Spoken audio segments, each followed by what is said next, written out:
നമ്മളൊരു പൊളിറ്റിക്സ് ഉയർത്തി കാണിക്കാൻ പറ്റുന്ന ഒരു മനുഷ്യനാണ് നിയമസഭയിലേക്ക് അയക്കുന്നത്. അതൊരു സ്ത്രീ കൂടി ആയാലോ ഇപ്രാവശ്യം ഉണ്ടാവും, ഉറപ്പായിട്ടും ഉണ്ടാവും. പ്രത്യേകിച്ച് പ്രതിസ്ഥാനത്ത് മുസ്ലിം ലീഗ് പോലെ ഒരു രാഷ്ട്രീയ പ്രസ്ഥാനവും ഞങ്ങൾ ഇപ്പുറത്തുമായിരുന്നു. അങ്ങനെ തന്നെയാണ് ആ കോൺഫ്ലിക്റ്റിന് ആളുകൾ വരച്ചുണ്ടാക്കിയത്. നിങ്ങൾ ഒരു വിഷയത്തോടൊപ്പം നിൽക്കുന്നുവെങ്കിൽ, രാഷ്ട്രീയമായ ഒരു വിഷയത്തോടൊപ്പം നിൽക്കുന്നുവെങ്കിൽ കോസിനൊപ്പം നിൽക്കുക, സെലിബ്രേഷന് കൂടെയല്ല. ഇപ്പോഴത്തെ ഇന്ത്യൻ സാഹചര്യത്തിൽ ഏറ്റവും ശരിയായ രാഷ്ട്രീയം മുസ്ലിം ലീഗിന്റെ ഞാൻ പറയും. എല്ലാ രാഷ്ട്രീയ പാർട്ടികളും എന്ന പോലെ തന്നെ മുസ്ലിം ലീഗും സ്ത്രീകളുടെ പ്രാതിനിധ്യം ഉറപ്പുവരുത്തേണ്ടതുണ്ട്. ഈ അടയാളങ്ങൾ വെറുക്കപ്പെടേണ്ടതാണ്, ഇതൊക്കെ ബാധ്യതകളാണ് എന്ന് പറയുന്ന ഒരു ടീം അവിടെ ഉണ്ട്. മൂല്യങ്ങൾക്കെതിരായ, മതങ്ങൾക്കെതിരായ, പ്രത്യേകിച്ച് മുസ്ലിമിനെതിരായ ഒരു രാഷ്ട്രീയം അവര് നമ്മുടെ ഉള്ളിൽ ഇൻജക്ട് ചെയ്തുകൊണ്ടിരിക്കുന്നു എന്നുള്ളൊരു തോന്നൽ. ഇസ്ലാമോഫോബിക് ആറ്റിറ്റ്യൂഡ് കേരളത്തിൽ വളർന്നു വരുന്നതിൽ ഇടതുപക്ഷം കാരണമാവുന്നുണ്ട് എന്ന് നജ്മ വിശ്വസിക്കുന്നു. തട്ടമിടാത്ത പെൺകുട്ടികളെ സൃഷ്ടിച്ചത് ഇടതുപക്ഷമാണ് എന്ന് അവരുടെ വേദികളിൽ ഭയങ്കര അഭിമാനത്തോടു കൂടി ഒരു മനുഷ്യൻ പ്രസംഗിക്കുന്നു. PM ശ്രീ കരാർ കൃത്യമായിട്ട് ന്യൂനപക്ഷത്തെ ഒറ്റിപ്പ് കൊടുക്കുന്ന ഒരു സാധനം. ചെന്ന് തൊടാത്തിടത്തോളം പൊളിറ്റിക്സ് ഒരു ഫാൻസി അല്ലാത്ത ഭയങ്കര ബോർ ബിസിനസ് ആണ്, അല്ലെങ്കിൽ ഒരു ഏർപ്പാടാണെന്നുള്ളൊരു തോന്നലുണ്ട്. ഫണ്ട് മുടങ്ങി കിടക്കുന്നതോട് കൂടിയിട്ട് എന്ത് ചെയ്യുന്നു, ഈ പറഞ്ഞ പോലെ മുല കിട്ടുന്ന സ്ത്രീകൾക്കുള്ള ആനുകൂല്യങ്ങൾ വരെ മുടങ്ങുന്നു. നമസ്കാരം നജ്മ. നജ്മേനെ പറ്റിയിട്ട് ആലോചിക്കുമ്പോൾ എനിക്ക് ഏറ്റവും ആദ്യം ഓർമ്മ വരുന്ന ഒരു സ്റ്റേറ്റ്മെന്റ്, നിങ്ങൾ ഓഡിറ്റ് ചെയ്തോളൂ, അത് വൃത്തിക്ക് ചെയ്യണമെന്നാണ്. അപ്പോൾ നജ്മേനെ സംബന്ധിച്ച് ഒരു കോൺഫ്ലിക്റ്റിന്റെ പേരിലാണ് നജ്മ ഒരു പാൻ കേരള ലീഡർ എന്ന നിലയിൽ അറിയപ്പെടുന്നതെന്നാണ് എൻ്റെ ഒരു ഒബ്സർവേഷൻ. നമുക്ക് അഭിപ്രായ വ്യത്യാസം ഉണ്ടെങ്കിൽ പറയാം, പക്ഷേ ഒരു കോൺഫ്ലിക്റ്റ് ആണ് അതിൻ്റെ ഒരു അടിസ്ഥാന കാരണമായിട്ടുള്ളത്. ഇപ്പോൾ രാഷ്ട്രീയത്തിൽ എപ്പോഴും നിങ്ങൾക്കൊരു മോറൽ ഹൈ ഹാൻഡഡ്നെസ് കിട്ടാൻ, നിങ്ങൾ ധാർമ്മികമായിട്ട് കുറച്ചുകൂടെ മെച്ചപ്പെട്ട ഒരാളാണെന്ന് കാണിക്കാൻ പറ്റുന്ന ഏറ്റവും എളുപ്പമുള്ള പണിയാണ് അവനവൻ്റെ കൂട്ടിൽ വൃത്തികേടാക്കുക എന്നുള്ളത്. അപ്പോൾ അത് ഭയങ്കര എളുപ്പമുള്ളൊരു പണിയാണ്. അതിലൂടെ നമുക്ക് നിങ്ങളൊരു വലിയ ആളാണെന്ന് കാണിക്കാം. നജ്മയുടെ ആക്ഷേപങ്ങൾ നജ്മ വളർന്നു വന്ന പ്രവർത്തിച്ചിരുന്ന സംവിധാനത്തോടായിരുന്നു. പക്ഷേ അതിനെ പിന്നീട് ഒരു വേദിയിൽ, അതിന് പുറത്തൊരു വേദിയിൽ ഒറ്റുകൊടുക്കാതിരിക്കാനുള്ള രാഷ്ട്രീയ അന്തസ്സ്, അല്ലെങ്കിൽ ആ പ്രസ്ഥാനം മുന്നോട്ട് വയ്ക്കുന്ന കുറച്ചുകൂടെ ലാർജർ ഇൻട്രസ്റ്റ്, അത് കേരളത്തിലെ അല്ലെങ്കിൽ ഇന്ത്യയിലെ മൈനോറിറ്റീസിന്റെ ഏറ്റവും ലെജിറ്റിമേറ്റ് ആയ ഒരു ശബ്ദമാണ്. സ്വാതന്ത്ര്യ സമരകാലം മുതൽ ഇങ്ങോട്ടുള്ള അംഗീകൃതമായ ഒരു വർഗീയതയുടെ ചാപ്പ കിട്ടാത്ത ഇന്ത്യയിലെ ഒരു മൈനോറിറ്റിയുടെ റെപ്രസെൻറ്റേഷൻ എന്ന് പറയുന്ന കാര്യം ചെയ്യുന്ന ഒരു പ്രസ്ഥാനമാണ്. അതിനെ പുറത്തൊരു വേദിയിൽ ഒറ്റുകൊടുക്കാതിരിക്കാൻ, അതുകൊണ്ട് കിട്ടുന്ന ഗുണം വേണ്ടെന്ന് വെക്കാൻ നജ്മ കൃത്യമായ ശ്രദ്ധ പുലർത്തിയിട്ടുണ്ട്. ആ രാഷ്ട്രീയ പക്വത അല്ലെങ്കിൽ അത്തരത്തിലൊരു തീരുമാനം എന്താണ് അതിന് പുറകിൽ? ഭയങ്കര വലിയൊരു ചോദ്യമാണ്. പ്രത്യേകിച്ച് ഇതിപ്പോൾ തെരഞ്ഞെടുപ്പ് കാലമാണ്. നമ്മളെല്ലാവരും ആ ഒരു അതിൻ്റെ ഒരു സ്വഭാവത്തിൽ മുന്നോട്ട് പോയിക്കൊണ്ടിരിക്കുകയാണ്. പക്ഷെ ഈ പറഞ്ഞ പോലെ ആ നിരീക്ഷണം ഒരു പരിധിവരെ ശരിയാണ്. കാരണം ഞങ്ങൾ വിദ്യാർത്ഥി രാഷ്ട്രീയത്തിലൂടെ മുന്നോട്ട് വന്ന ആളുകളാണ്. ഞങ്ങളെന്ന് പറയുന്നത് കുറേ ആളുകൾ, ഇപ്പം ഞാൻ അതിൽ ഒരു വ്യക്തി മാത്രമാണ്. വിദ്യാർത്ഥി രാഷ്ട്രീയത്തിലൂടെ മുന്നോട്ട് വന്ന ആളുകളാണ്. കാലങ്ങളായിട്ട് അതിൻ്റെ പുറകെ നടക്കുകയും അതിൻ്റെ സമരങ്ങൾ ഉണ്ടാക്കുകയും അതിൻ്റെ ഒരു ഓർഗനൈസേഷനുമായി മുന്നോട്ട് പോവുകയും ചെയ്യുന്ന അനുഭവ സമ്പത്താണ് യഥാർത്ഥത്തിൽ നമ്മളെന്ന് പറയുന്ന വ്യക്തിയെ രൂപപ്പെടുത്തുന്നത്. ഞാൻ കൃത്യമായി വിശ്വസിക്കുന്ന ഒരു കാര്യമുണ്ട്. നമ്മൾ ക്യാമ്പസ് പൊളിറ്റിക്സ് എന്ന് പറയുന്നത് ഒരു മനുഷ്യനെ സംബന്ധിച്ചിടത്തോളം ഭയങ്കര അത്യാവശ്യമായിട്ടുള്ളൊരു കാര്യമാണ്. കാരണം നമ്മളെ സിലബസിനപ്പുറത്തേക്ക് ഒരു ഹ്യൂമൻ എന്ന രൂപത്തിൽ നമ്മളെ ഭയങ്കരമായി ഷെയ്പ്പ് ചെയ്യുന്ന, നമുക്ക് അത്രയും ടാസ്കുകൾ തരുന്ന, നമുക്ക് അത്രയും എക്സ്പോഷർ തരുന്ന ഒരു കാര്യമാണ് ക്യാമ്പസിലെ പൊളിറ്റിക്സ് എന്ന് പറയുന്നത്. അതാണ് ഞങ്ങളെയൊക്കെ ഷെയ്പ്പ് ചെയ്തിട്ടുള്ളത്. പക്ഷെ നമുക്ക് വിസിബിലിറ്റി കിട്ടുന്നത് ഈ കോൺഫ്ലിക്റ്റോടു കൂടി തന്നെയാണ്. വിസിബിലിറ്റി കിട്ടുന്നത് കുറച്ചുകൂടി മാധ്യമ ശ്രദ്ധയൊക്കെ വന്നു. പ്രത്യേകിച്ച് പ്രതിസ്ഥാനത്ത് മുസ്ലിം ലീഗ് പോലെ ഒരു രാഷ്ട്രീയ പ്രസ്ഥാനവും ഞങ്ങൾ ഇപ്പുറത്തുമായിരുന്നു. അങ്ങനെ തന്നെയാണ് ആ കോൺഫ്ലിക്റ്റിന് ആളുകൾ വരച്ചുണ്ടാക്കിയത്. ഞങ്ങളെ സംബന്ധിച്ചിടത്തോളം അത് അങ്ങനെ ആയിരുന്നില്ല. ഒരു തരത്തിലാണിത് ഇവർ വേഴ്സസ് മുസ്ലിം ലീഗ് എന്നുള്ളൊരു ചിത്രം. അത് ആളുകൾക്ക് സെലിബ്രേറ്റ് ചെയ്യാൻ ഭയങ്കര ഇഷ്ടമുള്ള ഒരു കാര്യമാണ്. കാരണം മുസ്ലിം ലീഗ് എന്ന് പറയുന്നത് ഭയങ്കര ഔട്ട്ഡേറ്റഡ് രാഷ്ട്രീയ പാർട്ടിയാണ്, കുറെ വയസ്സന്മാരുടെ ഒരു ഒട്ടും പുരോഗമനമില്ലാത്ത രാഷ്ട്രീയ പാർട്ടിയാണ് എന്നൊക്കെ പാടി പറഞ്ഞുകൊണ്ട് നിൽക്കുന്ന ഒരു സിനാരിയോ ആണ് നമ്മളേത്. അതുകൊണ്ട് അത് ഭയങ്കരമായി ആഘോഷിക്കപ്പെട്ടു. എനിക്ക് തോന്നുന്നേയില്ല, എനിക്ക് ഒരു 90% അത് ഞങ്ങൾ ഉയർത്തിയ ഒരു വിഷയത്തോടുള്ള, അല്ലെങ്കിൽ നമ്മൾ പറയുന്ന വിഷയത്തോടുള്ള ഒരു കമ്മിറ്റ്മെന്റ് കൊണ്ടോ അല്ലെങ്കിൽ അത് അണ്ടർസ്റ്റാൻഡ് ചെയ്തുകൊണ്ടോ ഉള്ള ഒരു പിന്തുണയായിരുന്നില്ല ഞങ്ങൾക്ക് കിട്ടിയത്. അതിൽ കൂടുതലായിക്കൊണ്ട് അങ്ങനെ ഉള്ളതുകൊണ്ടുണ്ട് കേട്ടോ. വളരെ വളരെ ശക്തമായിട്ട് നമ്മളോടൊപ്പം ആ കോസിന് വേണ്ടി നിന്നവരുണ്ട്. പക്ഷെ അതിനപ്പുറത്തേക്ക് ഇതൊരു പൊളിറ്റിക്കൽ ഗെയിം ആക്കി മാറ്റാനുള്ള ശ്രമമായിരുന്നു കൂടുതലായിട്ടുണ്ടായിരുന്നത്. പക്ഷെ നമ്മളെ സംബന്ധിച്ചിടത്തോളം കോസ് വളരെ ക്ലിയർ ആയിരുന്നു. കോസ് എന്ന് പറയുന്നത് എന്താണ്, അതിനുള്ളിൽ സെലിബ്രേറ്റ് ചെയ്യപ്പെടുന്നത് എന്താണ് എന്ന് വേർതിരിച്ചറിയാൻ നമുക്ക് സാധിക്കുമായിരുന്നു. പക്ഷെ ആ വിഷയം ഉണ്ടായി ഏകദേശം ഒരു 3-4 മാസത്തോളം ഞങ്ങൾക്ക് ഒരു പബ്ലിക് സ്പേസിലേക്ക് വരാനുള്ള സ്പേസ് ഉണ്ടായിരുന്നില്ല, അല്ലെങ്കിൽ സാഹചര്യം ഉണ്ടായിരുന്നില്ല. പിന്നെ ഞങ്ങളത് വേണ്ടാന്ന് വെച്ചു. പക്ഷേ ആക്രമണം വളരെ രൂക്ഷമായപ്പോഴാണ് ഞങ്ങൾ പുറത്തു വരുന്നതും കാര്യങ്ങളെക്കുറിച്ച് സംസാരിക്കുന്നത്. ആ സംസാരിക്കാൻ കിട്ടിയ അവസരത്തിൽ ഞങ്ങളിത് വളരെ ക്ലിയർ ആക്കിയിട്ടുണ്ട്. നിങ്ങൾ ഒരു വിഷയത്തോടൊപ്പം നിൽക്കുന്നുവെങ്കിൽ, രാഷ്ട്രീയമായി ഒരു വിഷയത്തോടൊപ്പം നിൽക്കുന്നുവെങ്കിൽ കോസിനൊപ്പം നിൽക്കുക, സെലിബ്രേഷന് കൂടെയല്ല. ഇപ്പോഴും നമ്മുടെ പൊളിറ്റിക്സ്, കേരളത്തിലെ ആവട്ടെ ലോകത്ത് തന്നെ നമ്മുടെ ഒരു പൊളിറ്റിക്സിന്റെ ഒരു വലിയൊരു പ്രശ്നം കിടക്കുന്നത് മറ്റൊരാളെ അടിച്ചമർത്താൻ ആ വിഷയം എങ്ങനെ ഉപയോഗിക്കാം എന്നതിലേക്ക് നമ്മൾ എത്തും. അല്ലാതെ ആ കോസിനെ എങ്ങനെ മാറ്റാം എന്ന ഒരു വിഷയത്തിലേക്ക്, ഒരു ലാർജസ്റ്റ് പേഴ്സ്പെക്റ്റീവിലേക്ക് നമ്മൾ എത്തുന്നില്ല എന്നുള്ളൊരു പ്രശ്നമുണ്ട്. അതുകൊണ്ടാണ് ആ സമയത്ത് ഞങ്ങളെ സംബന്ധിച്ചിടത്തോളം രാഷ്ട്രീയ പാർട്ടി നമ്മളോട് ഒരു പ്രശ്നവും ചെയ്തിട്ടില്ല. നമ്മൾ നിൽക്കുന്ന ഒരു ഓർഗനൈസേഷൻ അതായിരുന്നു, നമ്മുടെ സ്പേസ് അതായിരുന്നു എന്നുള്ളതുകൊണ്ട് ഞങ്ങൾ അതിനെക്കുറിച്ച് സംസാരിച്ചു. ഇനി അത് മറ്റൊന്നായിരുന്നെങ്കിൽ അതിനെക്കുറിച്ച് സംസാരിച്ചേനെ. ഇപ്പം ആ പൊളിറ്റിക്കൽ പാർട്ടിയുടെ റെലവൻസ് ഞങ്ങൾക്കറിയാം. പ്രത്യേകിച്ച് ഈ കാലത്ത് ഒരു ന്യൂനപക്ഷ രാഷ്ട്രീയ പാർട്ടിയുടെ റെലവൻസ്, പ്രത്യേകിച്ച് ഇന്ത്യൻ യൂണിയൻ മുസ്ലിം ലീഗിനെ പോലെ ഒരു പൊളിറ്റിക്കൽ പാർട്ടിയുടെ റെലവൻസ് നമുക്ക് നന്നായിട്ട് അറിയാം. ഞാൻ എപ്പോഴും പറയുന്നൊരു കാര്യമുണ്ട്, നമ്മളെ വേദികളിൽ പറയുന്നത് ആൾക്കാർ എക്സാജറേഷൻ എന്ന് പറയും. പക്ഷെ ഇപ്പോഴത്തെ ഇന്ത്യൻ സാഹചര്യത്തിൽ ഏറ്റവും ശരിയായ രാഷ്ട്രീയം മുസ്ലിം ലീഗിൻ്റെ ഞാൻ പറയും. എക്സാജറേഷൻ എന്ന് പറയാം. കാരണം പക്ഷെ ഞാനത് അംഗീകരിക്കൂല കേട്ടോ. കാരണം ലീഗ് ഉയർത്തിപ്പിടിക്കുന്ന മുദ്രാവാക്യം, ഈ ഹോണറബിൾ എക്സിസ്റ്റൻസ് എന്ന് പറയുന്ന മുദ്രാവാക്യം, മൈനോറിറ്റി പൊളിറ്റിക്സ്, ഒരു ജനാധിപത്യ സംവിധാനത്തിൽ അത് ഒരു ആൾക്കൂട്ടമായി മാറുമ്പോൾ ഉണ്ടാകുന്ന പ്രശ്നം, ഏറ്റവും കൂടുതൽ വോട്ട് ഷെയർ കിട്ടിയ ആളുകൾ ആരാണോ അവർ ഭരിക്കുക എന്നൊരു വിഷയം ഉണ്ടാകുമ്പോൾ ആ ന്യൂനതകളെ, ഒരു കപ്പലിൽ ഓട്ട വന്ന പോലെ ആ ന്യൂനതയെ അടച്ചു കളയാനുള്ള ഒരു മാർഗമാണ് ന്യൂനപക്ഷ രാഷ്ട്രീയം എന്ന് പറയുന്നത്. അത് ഏറ്റവും ശരിയായ രൂപത്തിൽ ഇംപ്ലിമെന്റ് ചെയ്യുന്ന, പ്രാവർത്തികമാക്കുന്ന രാഷ്ട്രീയ പാർട്ടിയാണ് മുസ്ലിം ലീഗ്. അതുകൊണ്ട് അതിന്റെ റെലവൻസ് ഞങ്ങൾക്കറിയാം. അതുകൊണ്ട് ഞങ്ങളുടെ സമരവും കോസിനോടായിരുന്നു, അല്ലെങ്കിൽ പ്രശ്നവും കോസിനോടായിരുന്നു. അത് ആളുകൾ മനസ്സിലാക്കുക എന്നാണ് അന്നും ഇന്നും പറയാൻ ശ്രമിച്ചത്. ഇപ്പോ നജ്മ ഈ തവണ വീണ്ടും ഇലക്ഷന് മത്സരിക്കുന്നുണ്ട്. അതായത് ഞാൻ മനസ്സിലാക്കുന്നിടത്തോളം ബ്ലോക്ക് പഞ്ചായത്തിലെ ഒരു പ്രസിഡന്റ് സ്ഥാനാർത്ഥിയായിട്ടാണ് നജ്മേനെ ഉയർത്തി കാണിക്കുന്നത്. അപ്പോൾ ആ തരത്തിലൊരു റെലവൻസ് കഴിഞ്ഞ ഇത്രയും കാലത്തെ രാഷ്ട്രീയ പ്രവർത്തനം കൊണ്ട് നേടിയെടുക്കാൻ കഴിഞ്ഞു എന്നുള്ളത് വളരെ പ്രധാനപ്പെട്ട ഒരു കാര്യമാണ്. അപ്പോഴും ഇപ്പം എന്നെ പോലെ രാഷ്ട്രീയം ഒബ്സർവ് ചെയ്യുന്ന ആളുകൾ നജ്മേനെ പ്രതീക്ഷിച്ചിരുന്നത് ഇവിടെയല്ല. ഞാൻ സത്യത്തിൽ അടുത്ത നിയമസഭാ തെരഞ്ഞെടുപ്പിന്റെ സ്ഥാനാർത്ഥി പ്രഖ്യാപനത്തിൽ നിർബന്ധമായും പ്രതീക്ഷിച്ചിരുന്ന ഒരാളാണ് നജ്മ. അപ്പോൾ അതിനേക്കാൾ തൊട്ട് താഴെയുള്ള ഒരു സ്ഥലത്ത് നിങ്ങൾ സന്ധി ചെയ്യപ്പെടേണ്ടി വരുന്ന ഒരു സാഹചര്യമാണോ, അതോ ഇതൊരു പാർട്ടി തീരുമാനമാണോ, ഒരു അച്ചടക്കമുള്ള പ്രവർത്തക എന്ന നിലയിൽ അത് സ്വീകരിച്ചു, മറ്റൊന്നിന്റെ സാധ്യത അടഞ്ഞുപോയി എന്ന് നജ്മ കരുതുന്നില്ല എന്നാണോ? ഒരു ജനാധിപത്യ സംവിധാനത്തിൽ ഇതുപോലെ എന്ന് വെച്ചാൽ ഭരണക്രമത്തിന്റെ ഭാഗമാവുക എന്ന് പറയുന്നത് എത്രത്തോളം ഇമ്പോർട്ടൻ്റ് ആണെന്ന് നമുക്കറിയാം. നമ്മൾ ഒച്ചപ്പാടുണ്ടാക്കുന്ന പോലെയോ സമരം ഉണ്ടാക്കുന്ന പോലെയോ അല്ല, ചേഞ്ച് മേക്കേഴ്സ് ആവുക എന്നുള്ളതിന് ഭയങ്കരമായിട്ട് ഒരു പവർ ഉണ്ടാകുന്ന ഒരു സാധനമാണ്. ഞാൻ കഴിഞ്ഞ പ്രാവശ്യം ഇവിടുത്തെ ഒരു സ്റ്റാൻഡിംഗ് കമ്മിറ്റി ചെയർപേഴ്സണായിരുന്നു. ഇപ്രാവശ്യം പാർട്ടി വീണ്ടും ഇവിടെ മത്സരിക്കാൻ ആവശ്യപ്പെട്ടു. ഞാനും ഇതിൽ നിന്നൊന്ന് മാറി നിൽക്കാം എന്നൊക്കെ എൻ്റെ മനസ്സിലുണ്ടായിരുന്നു. പക്ഷെ എന്നാൽ പോലും അങ്ങനെ ഒരു ഉത്തരവാദിത്വം ഏൽപ്പിക്കുമ്പോൾ നമ്മൾ സ്വാഭാവികമായിട്ടും അത് ഏറ്റെടുക്കുക, നമ്മുടെ ദൗത്യം എന്നുള്ള രൂപത്തിൽ. ബാക്കിയുള്ള കാര്യം പറയേണ്ട നമ്മളല്ലല്ലോ. പക്ഷെ ഞാൻ ഇതിൻ്റെ അകത്ത് എത്രത്തോളം പറയാൻ പറ്റുമെന്ന് എനിക്കറിയില്ല. പക്ഷെ ഞാൻ സത്യസന്ധമായി വിശ്വസിക്കുന്ന ഒരു കാര്യം, എൻ്റെ ഒരു പ്രായം, എൻ്റെ ഒരു ചുറ്റുപാടുകൾ, ഇതൊക്കെ വെച്ച് ഞാൻ എന്നെ ഇപ്പം അങ്ങനത്തെ പൊസിഷനിലേക്ക് ആഗ്രഹിക്കുന്നില്ല.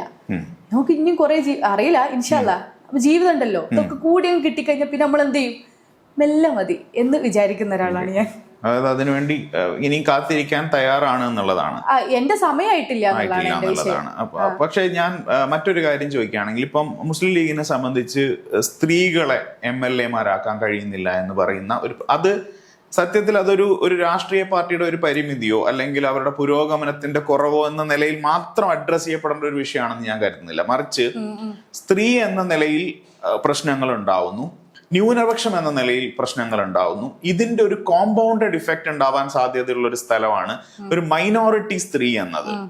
അപ്പൊ അവരുടെ റെപ്രസെന്റേഷൻ എൻഷുർ ചെയ്യുക എന്ന് പറയുന്നത് വളരെ ഗൗരവം അർഹിക്കുന്ന ഒരു രാഷ്ട്രീയ പ്രവർത്തനമല്ലേ.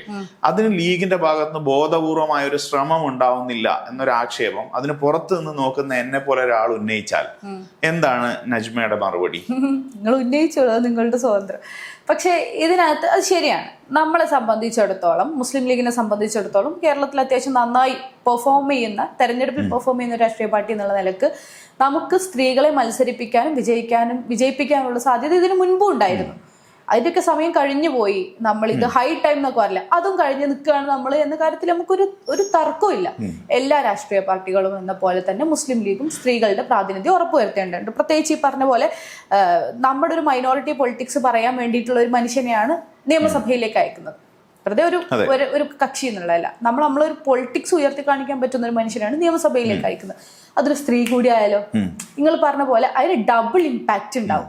അത് നിർബന്ധമായിട്ട് അത് ഉണ്ടാവേണ്ടതുമാണ്. അപ്പം അതിന്റെ സമയം കഴിഞ്ഞിട്ടുണ്ട്. നമുക്ക് ഇനിയും അത് വളരെ പോസിറ്റീവായിട്ടുള്ള ചർച്ചകളിലൂടെ മുന്നോട്ട് പോകും. ഇപ്രാവശ്യം ഉണ്ടാവും, ഉറപ്പായിട്ടും ഉണ്ടാവും. നമ്മൾ ആഗ്രഹിക്കുന്ന രൂപത്തിലുള്ളൊരു മാറ്റം ഇപ്രാവശ്യത്തെ തെരഞ്ഞെടുപ്പിൽ പ്രതിഫലിക്കുന്ന ഉറപ്പാണ്. കാരണം ഈ തദ്ദേശ സ്വയംഭരണ തെരഞ്ഞെടുപ്പ് തന്നെ നമുക്ക് നോക്കാം.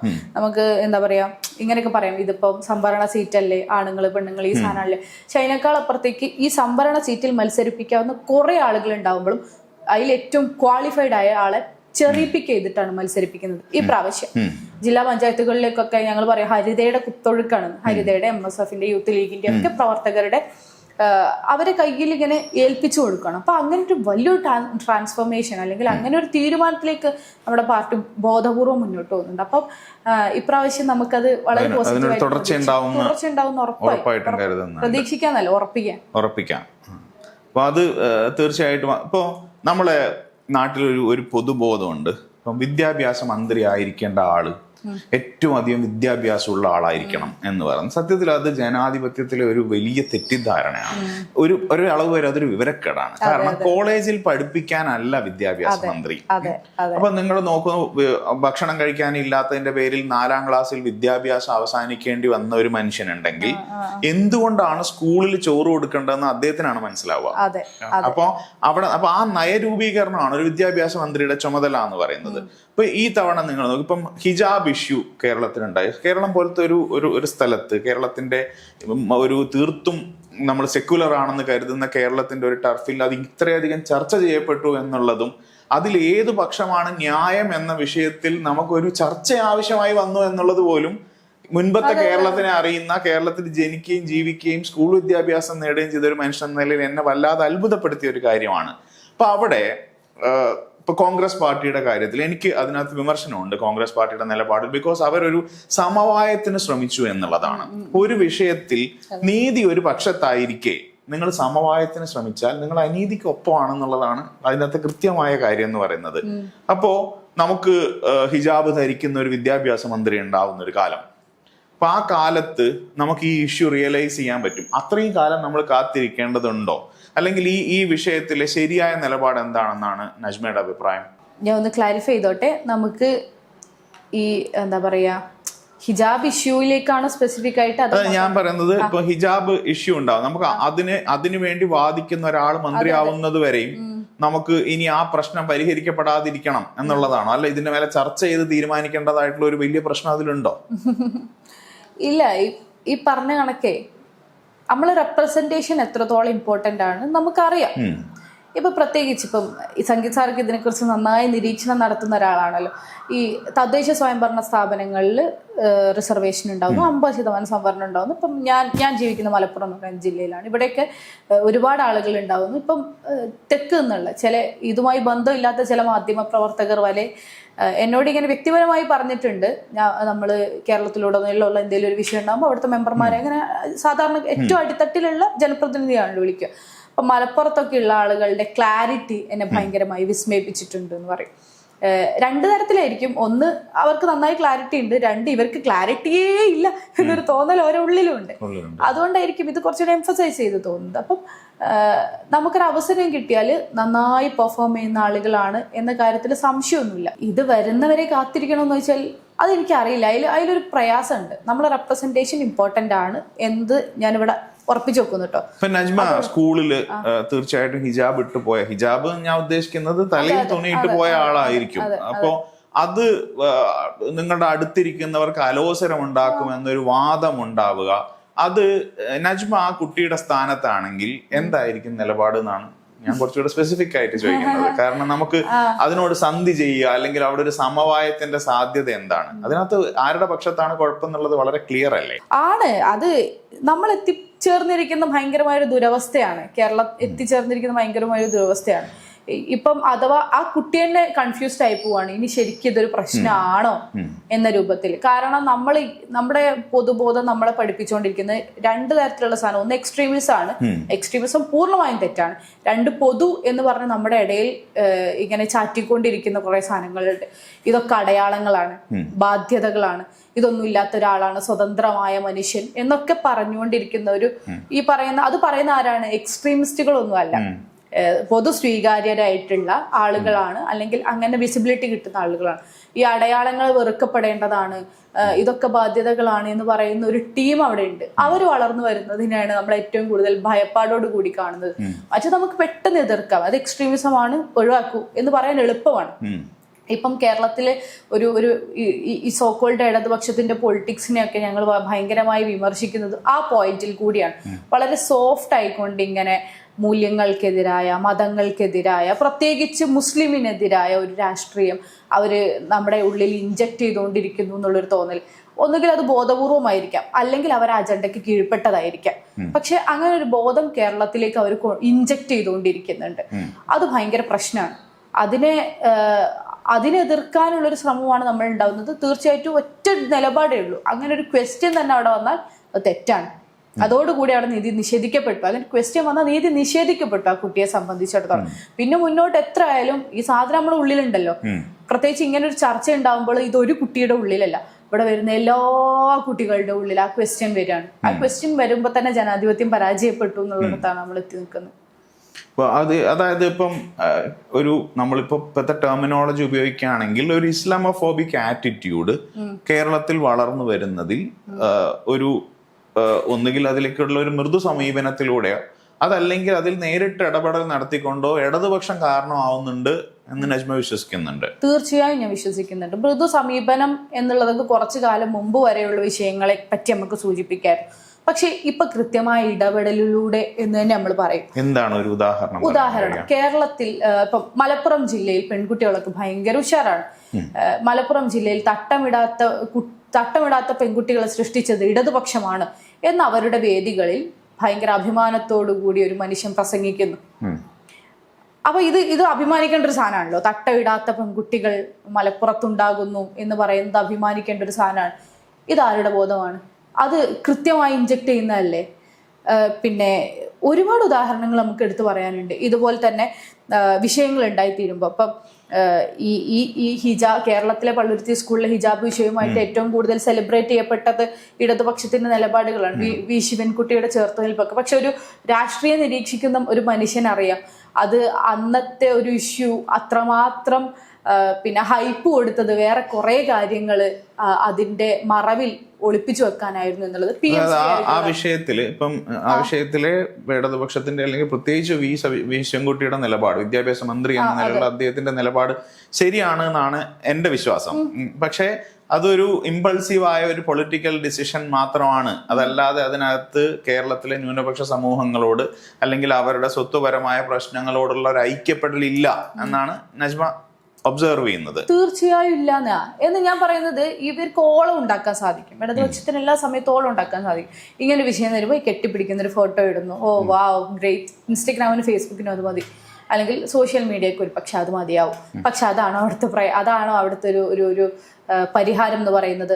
നയരൂപീകരണം നടത്തേണ്ടുന്ന മനുഷ്യന്മാർക്ക് എടുക്കാൻ പറ്റുന്ന ഒരു പവറിന്റെ എക്സ്റ്റെൻഡ് അതാണോ? കെട്ടിപ്പിടിക്കുന്ന ഫോട്ടോ ഇടുന്നു എന്നുള്ളത് അല്ല.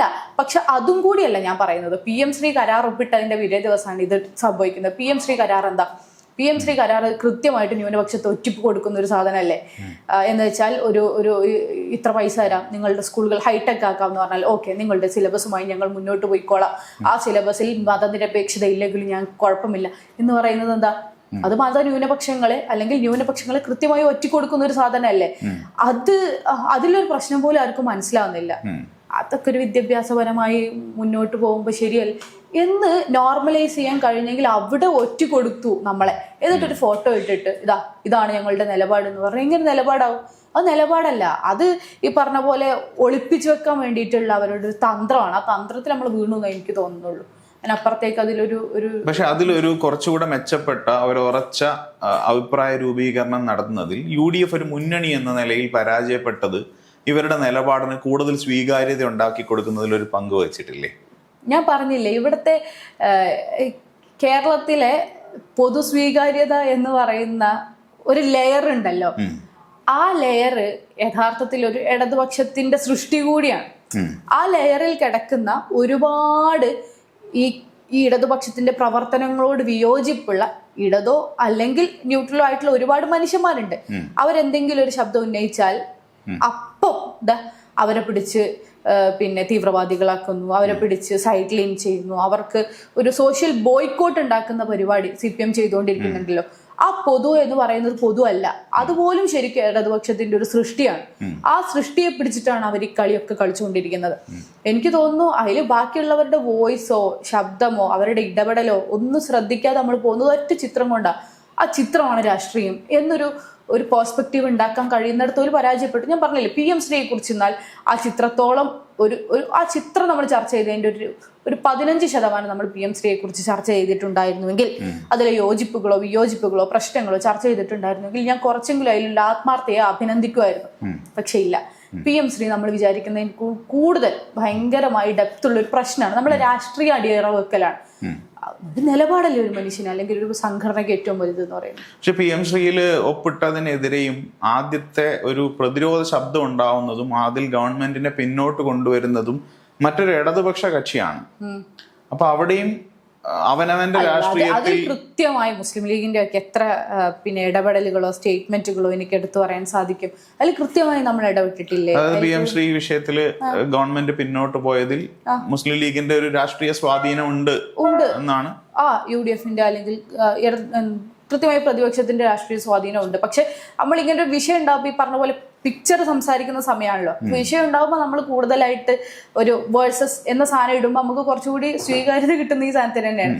അതൊരു CPI വേഴ്സസ് CPM ഡിബേറ്റ് ആയിട്ടാണ് പോയത്. അല്ല, നമ്മൾ തന്നെ പറഞ്ഞത് അത് CPI പോലും എതിർക്കുന്നു, ഞങ്ങൾ എതിർക്കുന്നു, അവര് പോലും. ഇതിനകത്തൊരു വേറൊരു പ്രശ്നം കാണാൻ പറ്റുന്നില്ല. അതായത് ഇപ്പോ PM ശ്രീ നജ്മ പറഞ്ഞതുപോലെ ഇവിടെ ഉണ്ടായ ഒരു ഒറ്റപ്പെട്ട ഒരു സംഭവത്തിൽ ഇമ്പൾസീവായ ഒരു പൊളിറ്റിക്കൽ റിയാക്ഷൻ അല്ലെങ്കിൽ കുറച്ചുകൂടെ ജനപ്രിയമായ ഒരു പ്രോഗ്രസീവ് എന്ന് കാണിക്കാവുന്ന ഒരു തീരുമാനം ഇടതുപക്ഷം എടുക്കുന്നു. അപ്പോൾ ആ വിഷയത്തിലും അവരാണ് കയ്യടി വാങ്ങുന്നത്. അല്ലെങ്കിൽ ഈ പറയുന്ന പൊതുസ്വീകാര്യതയ്ക്ക് എന്തൊക്കെയായാലും പൊതുസ്വീകാര്യമായ ഒരു നിലപാട് അവർ സ്വീകരിക്കുന്നു. അതിലവർ വിജയിച്ചു. അതിനുശേഷം അതിനേക്കാൾ ഗൗരവതരമായ കുറച്ചുകൂടെ ഫണ്ടമെന്റൽ ആയ ഒരു പ്രശ്നമാണ് PM ശ്രീ. ആ വിഷയത്തിലും ആ തർക്കത്തിൽ അതിന്റെ നേർ വിപരീത ദിശയിൽ നിന്ന് അതിനെ പ്രതിരോധിക്കേണ്ട രാഷ്ട്രീയവും ഇടതുപക്ഷവും തമ്മിലുള്ള ഒരു ദ്വന്ദ്വം ഉണ്ടാവേണ്ട സ്ഥലത്തും ഇടതുപക്ഷത്തിന്റെ രണ്ട് കക്ഷികൾ തമ്മിലുള്ള ഒരു പ്രശ്നമായി ഒരു മൂപ്പളമ തർക്കം പോലെ അത് അവസാനിച്ചു പോകുന്നുണ്ട്. അവിടെയൊക്കെ ഒരു രാഷ്ട്രീയ പ്രവർത്തനം എന്ന നിലയിൽ എന്തുകൊണ്ടാണ് UDFന് വിജയിക്കാൻ കഴിയാത്തത്? എന്തുകൊണ്ടാണ് ഈ നറേറ്റീവിൽ നിന്ന് അവർ പുറത്തു നിൽക്കുന്നത് എന്നാണ് നജ്മയുടെ ഒരു ഒബ്സർവേഷൻ. ഇല്ല, ഈ PM ശ്രീ വിഷയത്തിൽ അങ്ങനെ ഭയങ്കരമായൊരു പുറത്തു നിൽക്കലുണ്ടായി എന്ന് എനിക്ക് വ്യക്തിപരമായി തോന്നുന്നില്ല. കാരണം അതിൽ ഇടപെടൽ ഉണ്ടായിട്ടുണ്ട് തന്നെ, അതിൽ എല്ലാ തരത്തിലുമുള്ള ഇടപെടൽ ഉണ്ടായിട്ടുണ്ട്. അതിൽ വിദ്യാർത്ഥി സംഘടനകൾ മുതൽക്ക് അങ്ങോട്ടും മുകളിലേക്ക് എല്ലാ തരത്തിലുമുള്ള ഇടപെടലുകൾ പ്രതിപക്ഷ പാർട്ടികളുടെ അടുത്ത് നിന്നുണ്ടായിട്ടുണ്ട്. പക്ഷെ ഈ പറഞ്ഞ പോലെ സെലിബ്രേറ്റ് ചെയ്യപ്പെട്ടിട്ടില്ല എന്നുണ്ടാവുള്ളൂ. കാരണം അപ്പോഴും നമ്മൾ പറഞ്ഞൊരു സാധനം കുറച്ചും കൂടി ഇപ്പം ഞങ്ങൾ എതിർക്കുന്നു, കണ്ടില്ലേ അവർ പോലും എതിർക്കുന്നു എന്ന് നമ്മൾ തന്നെയാണ് പറയുന്നത്. അല്ലാതെ CPMകാർ വന്ന് CPI എതിർത്തു എന്ന് അവർ പറഞ്ഞല്ലോ. ഇത് നമ്മൾ തന്നെ ഉണ്ടാക്കി കൊടുത്തൊരു സാധനമാണല്ലോ. നജ്മേനെ ഞാൻ കണ്ടിട്ടുള്ളപ്പോഴൊക്കെ, മുമ്പ് നജ്മ മീറ്റിങ്ങുകൾക്ക് വരുമ്പോഴൊക്കെ ഞാൻ കണ്ടിട്ടുണ്ട്. അപ്പോൾ മോനെ എടുത്തിട്ടാണ് നജ്മേനെ കണ്ടിട്ടുള്ളത്. അപ്പോൾ കേരളം ഇതേപോലെ തന്നെ നജ്മയുടെ ഈ പറയുന്ന ഒരു കോൺഫ്ലിക്ട് പീരീഡ് കഴിഞ്ഞാൽ പിന്നീട് സെലിബ്രേറ്റ് ചെയ്തിട്ടുള്ള ഒരു ഇമേജ് ആണ് അത് നജ്മേനെ സമ്മതിക്കുന്നത്. ഇതേപോലെ തന്നെ ആര്യ രാജേന്ദ്രൻ അവർ മേയർ എന്ന നിലയിൽ കുട്ടിയുമായിട്ട് വന്ന ചിത്രം ഇതേപോലെ തന്നെ സെലിബ്രേറ്റ് ചെയ്യപ്പെട്ടിട്ടുണ്ട്. ആഗോളതലത്തിൽ ഓർമ്മയുണ്ടാവും, മുലയൂട്ടുന്ന ഒരു പ്രതിനിധിയുടെ ചിത്രം ഇതേപോലെ ഇന്റർനാഷണലി സെലിബ്രേറ്റ് ചെയ്യപ്പെടുന്നുണ്ട്. പക്ഷെ ഒരു ഇതിനകത്തൊരു ഫണ്ടമെന്റൽ ആയ ഒരു പ്രശ്നമില്ലേ? അതായത് എന്ത് ജോലി ചെയ്യുമ്പോഴും കുഞ്ഞിനെ കൂടെ ഒപ്പം കൊണ്ടുപോവുക എന്ന് പറയുന്നത് അമ്മയുടെ മാത്രം ബാധ്യതയാണെന്ന് പറയുന്ന ഒരു ജെൻഡർ റോളിനെ റീഎൻഫോഴ്സ് ചെയ്യുന്നതിൽ, അതിനെ ഊട്ടി ഉറപ്പിക്കുന്നതിൽ ഈ ചിത്രം ഒരു പ്രതിലോമകരമായ പങ്ക് വഹിക്കില്ലേ? എന്താണ് അതിനെപ്പറ്റി നജ്മയ്ക്ക് തോന്നുന്നത്? അതിനെപ്പറ്റി ഒന്നാമത് പീരീഡ് ഭയങ്കര ഇമ്പോർട്ടൻ്റ് ആണ്. ഞങ്ങൾ എന്ന് വെച്ചാൽ ഈ കണ്ട ഇമേജുകൾ ഓരോരുത്തരും കുഞ്ഞിനെ കൊണ്ടു നടക്കുന്ന ഒരു പ്രായം നമുക്കറിയാം. ഒരു മാക്സിമം 2 വയസ്സ് വരെയുള്ള ചിത്രങ്ങളിൽ അവർ കാണും. എൻ്റെ മോനിപ്പം 3.5 വയസ്സ് പ്രായമായി. ഇപ്പൊ എൻ്റെ കൂടെ അവനെ കാണില്ല. കാണാത്തത് അന്നില്ലാത്ത കുറേ സംരക്ഷകർ അവന് വന്ന് അവനെ എടുത്തുകൊണ്ടു പോകുന്നു എന്നുള്ളത് കൊണ്ടൊന്നും അല്ല. ഈ പ്രായത്തിൽ അവന് കുറച്ചുകൂടി തിരിച്ചറിവുകളായി. ആ സമയത്ത് അവന് ഞാനില്ലാണ്ട് പറ്റൂല, അത് ജെൻഡർ റോൾ ആണോ അല്ലയോ എന്ന് വെച്ചാൽ അങ്ങനെ ഉണ്ട് ശരിക്കും. ആ ഒരു റോൾ എനിക്കുണ്ട്. ഞാൻ ഭക്ഷണം കൊടുക്കാതെ മുല കൂട്ടാതെ അവനക്ക് ജീവിക്കാനാവില്ല. അപ്പം ആ പീരീഡിൽ ഞാനും എനിക്ക് അവനും ഭയങ്കര ഇമ്പോർട്ടൻ്റ് ആണ്. ഒരു 2 വയസ്സ് വരെയുള്ള പ്രായത്തിൽ ഞങ്ങളുടെ സാമീപ്യം വളരെ ഇമ്പോർട്ടൻ്റ് ആണ്. ആ സാമീപ്യത്തിന്റെ സമയത്ത് നമ്മുടെ കാര്യങ്ങൾ കോംപ്രമൈസ് ചെയ്യാൻ തയ്യാറല്ല എന്നുള്ളത് കൊണ്ട് തന്നെ നമ്മളെ സ്പേസ് കുറച്ചും കൂടി അങ്ങനെ ഫ്രണ്ട്ലി ആക്കി അവരെ കൊണ്ടുപോകാൻ നമ്മൾ ശ്രമിച്ചിട്ടുണ്ട്. പക്ഷെ ഈ പ്രായത്തിൽ പ്രശ്നമാണ്, ഓനിക്ക് എന്റെ സ്പേസ് ഇഷ്ടമല്ല. അല്ലെങ്കിൽ 3 വയസ്സുള്ള ഒരു കുട്ടി ജീവിക്കേണ്ട ഒരു സ്പേസിലല്ല ഞാൻ ജീവിക്കുന്നത്. എന്റെ പ്രോഗ്രാമുകൾക്ക് വരുന്നത്, കാര്യങ്ങൾക്ക് വരുന്നത് ഒക്കെ ഞാൻ അവനെ കൂട്ടിയാൽ തന്നെയും അത് അവന് ഒരു നല്ല രൂപത്തിലല്ല ഇമ്പാക്ട് ചെയ്യുന്നത്. ചില സമയത്ത് ഇപ്പം ഞാനൊരു സ്ഥലത്ത് അവനെ കൊണ്ടുവന്ന് അവൻ ഭയങ്കര പ്രിവിലേജ്ഡ് കിഡായിട്ടാണ് പരിഗണിക്കപ്പെടുക. ആ പ്രിവിലേജ് അവനെ നശിപ്പിക്കുകയുള്ളൂ. അപ്പൊ അതുകൊണ്ട് തന്നെ ഈ പീരീഡ് ആകുമ്പോൾ നമ്മൾ അവരെ കൃത്യമായി മാറ്റി നിർത്താൻ ശ്രമിക്കും. എനിക്ക് തോന്നുന്നു ഇപ്പം എൻ്റെ ഹസ്ബൻഡ് നിഷാദ് കുറച്ചുകൂടി ആ സമയത്തേക്കാൾ കൂടുതലായിട്ട് അവനെ ടേക്ക് കെയർ ചെയ്തുകൊണ്ടിരിക്കുന്നുണ്ട്. ഇന്നൊരു അവധി ദിവസമാണ്, ഇപ്പം ഞാനിവിടെ ഇരിക്കുന്നു, നിഷാദിന്റെ കൂടെയാണ് ഉള്ളത്. പ്രത്യേകിച്ച് അന്നൊക്കെ ഇപ്പോഴും നമ്മൾ അനുഭവിക്കുന്ന ഒരു പ്രയാസം പണ്ടുള്ളൊരു തലമുറയിൽ നിന്ന് വ്യത്യസ്തമായിക്കൊണ്ട് ഈ തലമുറയിൽ അനുഭവിക്കുന്ന ഒരു പ്രയാസം, നമ്മൾ അമ്മമാരും ബിസിയാണ്, ഉമ്മമാരും ബിസിയാണ്, അല്ലെങ്കിൽ ഉമ്മ മക്കളിൽ പ്രശ്നമാണ്. പക്ഷെ എന്നാൽ പോലും അവരെ ടേക്ക് കെയർ ചെയ്യാൻ ആളില്ല എന്നുള്ളതുകൊണ്ടാണല്ലോ അവർ നമ്മൾ കൂടെ വരുന്നത്. അപ്പം ഇപ്പോഴും ടേക്ക് കെയർ ചെയ്യാൻ നമുക്ക് ആളുണ്ടെങ്കിലും ഇല്ലെങ്കിലും നമ്മളെ സ്പേസ് പോലും നമ്മൾക്ക് മെല്ലെ ഒഴിവാക്കിയേ പറ്റുള്ളൂ. അപ്പം ജെൻഡർ റോൾസിൽ എൻ്റെ ഒരു അനുഭവത്തിൽ അവർ കുറച്ചുകൂടി സേഫ് ആയിക്കൊണ്ട് ഇപ്പോഴാണ് എനിക്ക് എൻ്റെ ജീവിതത്തെ സംബന്ധിച്ചിടത്തോളം എൻ്റെ പാർട്ട്ണർ കുറച്ചുകൂടി എൻ്റെ കുഞ്ഞിനെ ടേക്ക് കെയർ ചെയ്യേണ്ടത്. അവരത് ഏറ്റെടുക്കുന്നു വളരെ സന്തോഷത്തോടു കൂടി തന്നെ. അവരുടെ സ്പേസിൽ ഓനുണ്ടാവും. അത് ഒരു പൊതുവായിട്ട് അങ്ങനെ ഒരു സമീപനം ഉണ്ടാവുന്നുണ്ടെന്ന് നജ്മയ്ക്ക് അഭിപ്രായമുണ്ടോ? ഇല്ല അതിൽ പ്രശ്നം തന്നെ ഉണ്ട് കേട്ടോ. ഈ പറഞ്ഞ പോലെ തന്നെ അച്ഛന്മാര് കുട്ടികൾ നോക്കും ഒക്കെ നമ്മളെത്രയോ നമ്മളെ സംബന്ധിച്ചിടത്തോളം പറഞ്ഞു മടുത്ത സാധനമായോണ്ടാണ്. പക്ഷെ ഇത് ഭയങ്കര പ്രശ്നം തന്നെയാണ്. കുഞ്ഞുങ്ങളെല്ലാരും നോക്കേണ്ടതുണ്ട്. നോക്കിയാൽ തന്നെ ഇനി മുന്നോട്ട് പോകുള്ളൂ. ഇപ്പം മാറ്റം വരുന്നില്ലേ? ഇപ്പം മാറ്റം വരുന്നോണ്ടോ? എന്തുകൊണ്ടാ? അങ്ങനെ അല്ലാണ്ട് ആർക്കും സർവൈവ് ചെയ്യാൻ പറ്റുന്നില്ല എന്നുള്ളതുകൊണ്ടാ. അപ്പം രണ്ടുപേരും ഇടപെട്ടൊക്കെ തന്നെ കുട്ടീനെ കൊണ്ടുപോകുന്നത്. പക്ഷെ ചെറിയ പ്രായത്തിൽ ഇത് ഇമ്പോർട്ടന്റ് ആണ്. ഫിസിക്കലി മെന്റലി അവർക്ക് നമ്മളെ സാമീപ്യം ആവശ്യമാണ്. അപ്പൊ അത് ആ സമയത്തുള്ള സാഹചര്യങ്ങൾ കുറച്ചുകൂടി മെച്ചപ്പെട്ടതാക്കാനുള്ള ഒരു ശ്രമം നമ്മുടെ അടുത്ത് നിന്ന് ഉണ്ടാവണം എന്നുള്ളത്. ഇപ്പൊ പുതിയ തലമുറയിലെ കുട്ടികൾ അവരുടെ ഇത്തരം ബോധ്യങ്ങളെ പറ്റി, അല്ലെങ്കിൽ അവരത് സത്യത്തിൽ ഇപ്പോൾ ഞാൻ പറഞ്ഞ ഇത്തരം കാര്യങ്ങളിൽ അവർക്ക് കുറച്ചും കൂടി ഏർലിയർ ഇതിൽ തന്നെ അനുഭവങ്ങളൊക്കെ മുമ്പേ തന്നെ അവരെന്ത് ചെയ്യുന്നുണ്ട്, ഇത്തരത്തിലൊരു നിലപാടുമായിട്ടാണ് അവർ ജീവിതം തുടങ്ങുന്നത് തന്നെ. അപ്പൊ അത് സത്യത്തിൽ ആ തരത്തിലാണ് എല്ലാ സ്ഥലത്തും നടക്കുന്നതെന്നല്ല. എസ്പെഷ്യലി മുസ്ലിം കമ്മ്യൂണിറ്റിയിലെ പെൺകുട്ടികൾക്ക് അത്തരം ഒരു സാഹചര്യം ഉണ്ടോ? അതോ അത് ഇനിയും ഇനി കൂടുതലായി എന്തെങ്കിലും ഒരു എഫേർട്ട് ആവശ്യമുണ്ടെന്ന് നജ്മയ്ക്ക് തോന്നുന്നുണ്ടോ? ഈ കോൺഫ്ലിക്റ്റ് ഭയങ്കരമായിട്ടുണ്ട്. ഈ ചേഞ്ചിങ് സൊസൈറ്റീന്റെ ഒരു കോൺഫ്ലിക്റ്റ് സ്വാഭാവികമായിട്ടും നമ്മളെ ഫാമിലിയിൽ ഭയങ്കരമായിട്ട് ഇപ്പം ഉണ്ട്. വിവാഹങ്ങളും വിവാഹമോചനങ്ങളും ഒക്കെ വളരെ സ്വാഭാവികമായിരുന്നു. എന്ന് വെച്ചാൽ വിവാഹം പോലെ സ്വാഭാവികമാവുന്ന വിവാഹമോചനം നമുക്ക് ആലോചിക്കാൻ പറ്റുന്ന ഒരു സാധനമല്ലേ. അതൊരു കോൺഫ്ലിക്റ്റിന്റെ ഒരു ഒച്ചപ്പാടാണ്, ഈ ഉള്ളിലുണ്ടാകുന്ന കോൺഫ്ലിക്റ്റിന്റെ ഒച്ചപ്പാട്. പക്ഷെ എനിക്ക് തോന്നുന്നു ഞാൻ കാണുന്ന എൻ്റെ ചുറ്റിലുള്ള കുറച്ചും കൂടി ഫാമിലിയൊക്കെ കുറച്ചും കൂടി അഡാപ്റ്റീവ് ആണ്. എനിക്ക് തന്നെ സർപ്രൈസിങ് ആണ്, അഡാപ്റ്റീവ് ആണ്. ഞങ്ങൾ ചിലപ്പോഴും സ്വകാര്യ സംഭാഷണങ്ങളിലൊക്കെ പറയും, നമ്മളൊക്കെ വലുതായി കഴിഞ്ഞാൽ എന്ന് വെച്ചാൽ നമ്മളൊക്കെ ഈ ഗ്രാൻഡ് പാരൻസിന്റെ ഒക്കെ ഒരു ലെവലിൽ എത്തിക്കഴിഞ്ഞാൽ നമ്മളെങ്ങനെയാ കോംപ്രമൈസ് ചെയ്യാന്നുള്ള കാര്യത്തിൽ നമുക്ക് വിശ്വസിക്കാൻ പറ്റില്ല. പക്ഷെ നമ്മളെ പാരൻസ് നമ്മൾ വിചാരിക്കുന്നതിനേക്കാൾ കുറച്ചുകൂടി അഡാപ്റ്റീവ് ആണ്. അപ്പൊ അങ്ങനെ ഒരു മാറ്റം നടക്കുന്നുണ്ട്. ഈ ഒരു ഏരിയയിൽ ഇപ്പൊ എന്റെ നാടാണ്, നിങ്ങൾ നോക്കുക, എത്ര പെൺകുട്ടികൾ പുറത്തു പഠിക്കുന്നു, കുട്ടികൾ വല്യമ്മാന്റെ കൂടെ അല്ലെങ്കിൽ ഫാമിലിയിൽ വളരുന്നു എന്നുള്ള ഒരുപാട് ഞാൻ കാണിച്ചത്. അപ്പൊ അങ്ങനെ അഡാപ്റ്റീവ് ആയിട്ടുള്ള ഫാമിലി സിസ്റ്റം ഉണ്ട് നമുക്ക്. ഒരു സജീവ രാഷ്ട്രീയ പ്രവർത്തനത്തിലേക്കൊക്കെ, അതായത് ഒരു കരിയർ പൊളിറ്റീഷ്യൻ ആവുക എന്ന് പറയുന്ന ഒരു ലക്ഷ്യത്തോടു കൂടി ഇപ്പൊ പലപ്പോഴും പെൺകുട്ടികൾ സാന്ദർഭികമായിട്ട് എന്ത് ചെയ്യുകയാണ്, അവരെ കൺവിൻസ് ചെയ്ത് രാഷ്ട്രീയത്തിലേക്ക് കൊണ്ടുവരികയോ കോളേജിൽ എത്തിച്ചേർന്നതിന് ശേഷം ഒരു റെപ്രസെന്റേറ്റീവ് ആവേണ്ട ആവശ്യം വരുമ്പോൾ പെൺകുട്ടിയെ കൊണ്ടുവരികയൊക്കെ ചെയ്യുന്ന അത്തരത്തിലുള്ള സാഹചര്യങ്ങൾ ഞാനൊക്കെ കോളേജിൽ പഠിച്ചിരുന്ന കാലത്ത് കണ്ടിട്ടുണ്ട്. ഞാൻ 2008-12 കാലഘട്ടങ്ങളിലാണ് കോളേജിൽ പഠിക്കുന്നത്. അപ്പൊ അവിടെയൊക്കെ പെൺകുട്ടികളെ പലപ്പോഴും കൺവിൻസ് ചെയ്ത് അതിലേക്ക് കൊണ്ടുവരുന്ന ഒരു സാഹചര്യം പല സ്ഥലത്തും കണ്ടിട്ടുണ്ട്. അപ്പൊ അവിടെ നിന്ന് മാറി ഒരു കരിയർ പൊളിറ്റീഷ്യൻ ആവുക എന്ന തീരുമാനം എടുക്കാൻ പാകപ്പെട്ട ഒരു സമൂഹമായി, പാകപ്പെട്ട ഒരു സംഘടനാ സംവിധാനമൊക്കെ ആയിട്ട് കേരളത്തിലെ രാഷ്ട്രീയ പാർട്ടികൾ മാറിയിട്ടുണ്ട് എന്ന് നജ്മയ്ക്ക് തോന്നുന്നുണ്ടോ? നമ്മൾ അങ്ങനെ പാകപ്പെട്ടിട്ടൊന്നുമില്ല. ഇല്ല. കാരണം ഇപ്പോഴും നിങ്ങൾ എന്താണ്, ഞാനിപ്പം എന്നെ നമ്മളെവിടെയെങ്കിലും പരിചയപ്പെടുത്തുമ്പോൾ ഞാനിങ്ങനെ പറയും ഐ എം എ പൊളിറ്റീഷ്യൻ എന്നുള്ളത് പറഞ്ഞിട്ട് ഞാനിങ്ങനെ സംസാരിക്കുമ്പോൾ പലരും പറയും എന്തിനാ ഈ പൊളിറ്റീഷ്യൻ എന്നൊക്കെ പറയുന്നത്, ഇതൊക്കെ ഒരു മോശം ഏർപ്പാടല്ലേ, അല്ലെങ്കിൽ എനിക്കൊരു പണിയില്ലേ, അഡ്വക്കേറ്റാ പറയാം, അല്ലെങ്കിൽ ഒന്നുമില്ലെങ്കിൽ ഈ ഒരു മെമ്പറാണ്, അങ്ങനത്തെ ഒരു സാധനം പറയാം. ഈ പൊളിറ്റീഷ്യൻ എന്ന് പറയുന്നത് എന്തിനാ? അത് നമ്മൾ ബോധപൂർവം പറയുന്ന ഒരു സാധനമാണ്. ഞാനും അങ്ങനെ വിചാരിച്ചിട്ടൊന്നുമില്ല. ഞാൻ പറയാറുണ്ട് ഞാൻ ഭയങ്കര ആക്സിഡന്റൽ ആണ് എന്നുള്ളത്. നമ്മളെ സംബന്ധിച്ചിടത്തോളം ഈ എക്സ്പോഷർ ഒക്കെ ആയിരുന്നു പൊളിറ്റിക്സിനോടുള്ള ഭയങ്കര ഒരു അട്രാക്ഷൻ എന്ന് പറയുന്നത്. പക്ഷെ ഒരു പോയിന്റിൽ നമ്മൾ തിരിച്ചറിയാണ് ഇതിനകത്ത് നമ്മളൊരു റെപ്രസെന്റേഷന്റെ ആവശ്യമുണ്ട്. നമ്മൾ പുറകിലേക്ക് പോയാൽ നമുക്ക് ഒരുപാട് അവസരങ്ങൾ വേറെ ഉണ്ടായേക്കാം.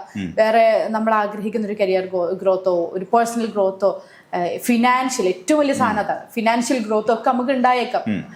പക്ഷെ അതിനേക്കാൾ അപ്പുറത്ത് ചില കാര്യങ്ങൾ നമുക്ക് ചെയ്യാനുണ്ട്. ആ ചെയ്യാനുള്ളതിന് നമ്മൾ പൊളിറ്റീഷ്യൻ തന്നെ ആയേ പറ്റും. പ്രത്യേകിച്ച് ഇതൊരു ജനാധിപത്യ രാജ്യമല്ലേ, പൊളിറ്റീഷ്യൻ ആവുക എന്ന് പറയുന്നത് നമ്മൾ ഏറ്റെടുക്കേണ്ട ഒരു സാധനമാണ് എന്ന് അതുകൊണ്ട് തന്നെ വിചാരിക്കാറുണ്ട്. അപ്പൊ അതുകൊണ്ട് നമ്മൾ ആരാണെന്ന് ചോദിച്ചാൽ നമ്മൾ പൊളിറ്റീഷ്യൻ ആണ് എന്ന് ബോധപൂർവം രസമില്ലെങ്കിലും നമ്മൾ പറയും. നജ്മ ഒരു പൊളിറ്റീഷ്യൻ ആണ് എന്ന് പരിചയപ്പെടുത്തുമ്പോ പൊളിറ്റിക്സ് ഒരു മോശം ഏർപ്പാടാണ് എന്നുള്ള നിലയിലാണോ, അതോ ഒരു പുരുഷന്റെ ഒരു ലാവണമാണ് അത് സ്ത്രീകൾ ആ തരത്തിൽ ഏറ്റെടുക്കണ്ട എന്നുള്ള സെൻസിലാണോ?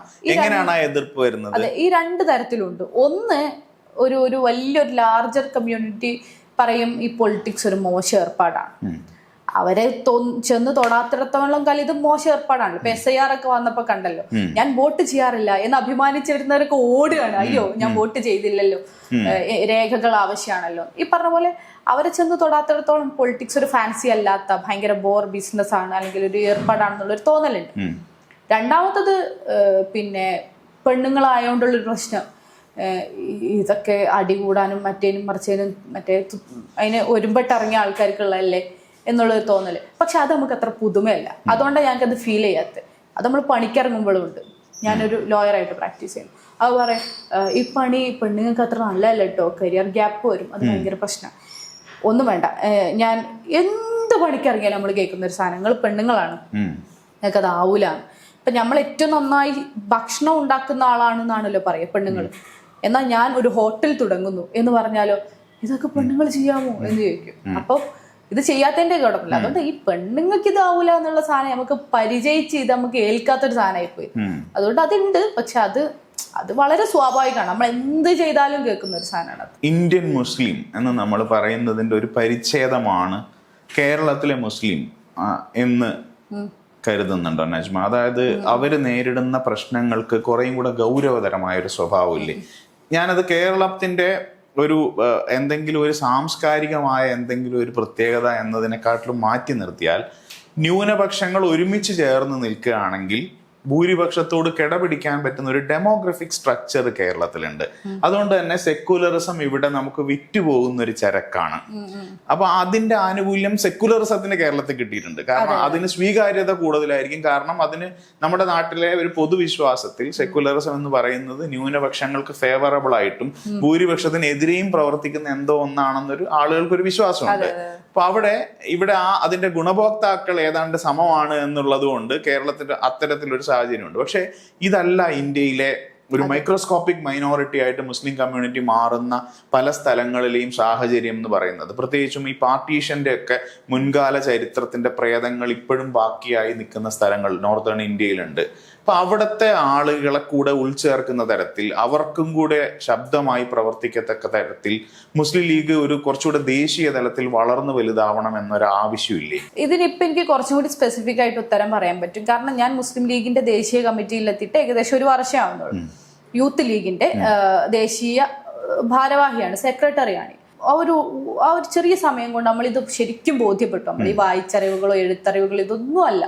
ജീവിതാനുഭവം എന്ന് പറയുന്നത് വളരെ വ്യത്യസ്തമാണ്. നമ്മൾ കേരളത്തിലെ മുസ്ലിമാണ് ഇന്ത്യൻ മുസ്ലിം എന്ന് പറയുന്നത് പൂർണ്ണമായും തെറ്റാണ്. കാരണം നമ്മൾ കുറച്ചുകൂടി പറഞ്ഞ പോലെ തന്നെ ഒരു പൊളിറ്റിക്കൽ സ്ട്രെങ്ത്തിന്റെ പ്രിവിലേജ് അനുഭവിക്കുന്നു. ഇപ്പൊ അവിടെയൊക്കെ ചെന്ന് കഴിഞ്ഞാൽ ഞങ്ങൾ കുറച്ച് മാസങ്ങൾക്ക് മുമ്പാണ് അവിടെ നമ്മളൊരു ദേശീയ യൂത്ത് ലീഗിന്റെ ക്യാമ്പ് സംഘടിപ്പിച്ചു.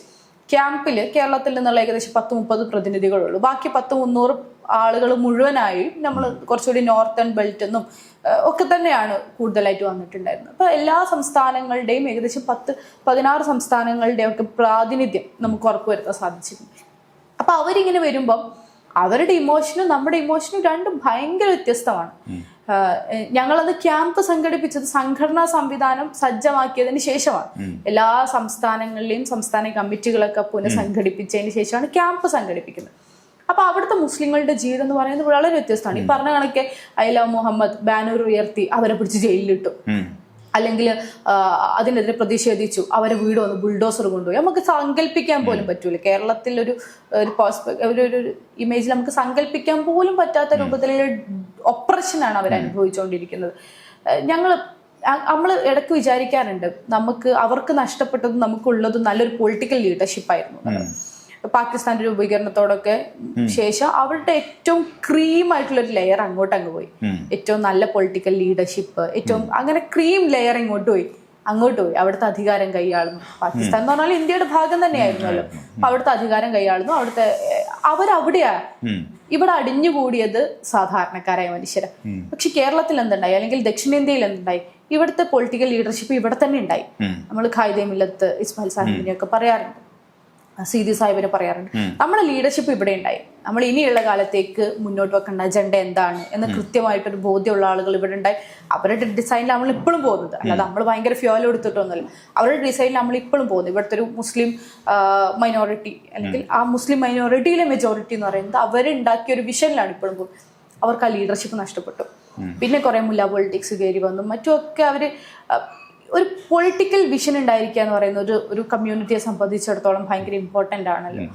പണം ഉണ്ടായിരിക്കുക എന്നുള്ളതും ഒന്നുമല്ലല്ലോ. പൊളിറ്റിക്കൽ വിഷൻ ഉണ്ടായിരിക്കും. അതുള്ളൊരു ലെയർ നഷ്ടപ്പെട്ടതിൻ്റെ ഒരു അസ്ഥിരത അവരിപ്പോഴും അനുഭവിക്കുന്നുണ്ട്. അതുകൊണ്ട് തന്നെ അവരുടെ വിഷനും അല്ലെങ്കിൽ അവരുടെ ഈ സാധനങ്ങളൊക്കെ സ്കാറ്റേർഡ് ആണ്. എപ്പോഴും സ്കാറ്റേർഡ് ആണ്. അത് ഒരുമിപ്പിക്കുക എന്നുള്ള ദൗത്യമാണ് ഇപ്പം യഥാർത്ഥത്തിൽ നമ്മൾ ഏറ്റെടുത്തിരിക്കുന്നത്. ഇപ്പം ഡൽഹിയിൽ മുസ്ലിം ലീഗിന്റെ പുതിയ ഓഫീസ് തുറന്നു. ആ മുസ്ലിം ലീഗിന്റെ പുതിയ ഓഫീസ് നമുക്ക് വെറുതെ ഒരു ഓഫീസായിരിക്കും, പക്ഷെ അത് അവിടെയുള്ള ഒരുപാട് മനുഷ്യന്മാർക്ക് കോൺഫിഡൻസ് ആണ്. പ്രത്യേകിച്ച് നമുക്ക് ദേശീയ യൂണിവേഴ്സിറ്റികളിലൊക്കെ നല്ല പ്രാതിനിധ്യമുണ്ട്. അവിടുത്തെ ഒരു ബ്രെയിൻ നമുക്ക് ഉപയോഗപ്പെടുത്താൻ പറ്റുന്നുണ്ട്. ആളുകളിലേക്കുള്ള പുതിയ പ്രോജക്റ്റുകൾ നടന്നുകൊണ്ടിരിക്കുന്നുണ്ട്. പിന്നെ ഈ ഹാദിയ പോലെയുള്ള ഓർഗനൈസേഷൻ്റെ ഒക്കെ പ്രോജക്റ്റുകൾ നടക്കുന്നുണ്ട്. അപ്പം അതൊക്കെ ആയിട്ടുള്ള ഒരു കൊളാബറേഷനും കാര്യങ്ങളൊക്കെ ആയിട്ട് നമുക്ക് ഇനിയും കുറച്ചും കൂടി അവരുടെ അടുത്തേക്ക് റീച്ച് ചെയ്യാൻ പറ്റും, അടുത്തെത്താൻ പറ്റും എന്നുള്ളൊരു പ്രതീക്ഷ നമുക്കുണ്ട്. അതൊരു പൊളിറ്റിക്കൽ മൂവ്മെന്റ് പോലെ നടക്കുകയാണോ, അതോ നമ്മൾ ഇപ്പൊ ഇവിടെ ഇരിക്കുന്ന കുറച്ചുകൂടെ പ്രിവിലേജ്ഡ് ആയ സാഹചര്യത്തിൽ നിന്നിട്ട് നമ്മളൊരു ചാരിറ്റബിൾ സ്വഭാവത്തിൽ അവരുടെ ഒരു കൾച്ചറൽ സോഷ്യോ കൾച്ചറൽ കാര്യങ്ങളിൽ ഇടപെടുകയാണോ ചെയ്യുന്നത്, അതോ അവരെ സുശക്തമായി സംഘടിപ്പിക്കേണ്ടതുണ്ട്, ആ നിലയിൽ ഒരു ദേശീയ പാർട്ടിയായിട്ട് വളരേണ്ടതുണ്ട് എന്ന് പറയുന്ന ഒരു വിഷനിൽ മുസ്ലിം ലീഗ് മുന്നോട്ട് പോവുകയാണോ? ആണ്. കാരണം ഇപ്രാവശ്യം അത് ചാരിറ്റി അല്ല, ഒട്ടുമല്ല, എംപവർമെന്റ് ആണ്. നമ്മൾ ഈ പറഞ്ഞ പോലെ സൗജന്യങ്ങൾ ഒരു സമൂഹത്തെ നശിപ്പിച്ച് കളയുകയുള്ളൂ. സൗജന്യം തുടരുന്നോണ്ടിരിക്കും, ആ സമൂഹത്തെ നശിപ്പിച്ച് കളയും. അവരെ സംബന്ധിച്ചോട് പണിയെടുക്കാതെ ജീവിക്കാൻ പറ്റുമല്ലോ. പക്ഷെ അങ്ങനല്ല, എംപവർമെന്റ് ആണ് ഇപ്പൊ നടന്നുകൊണ്ടിരിക്കുന്നത്.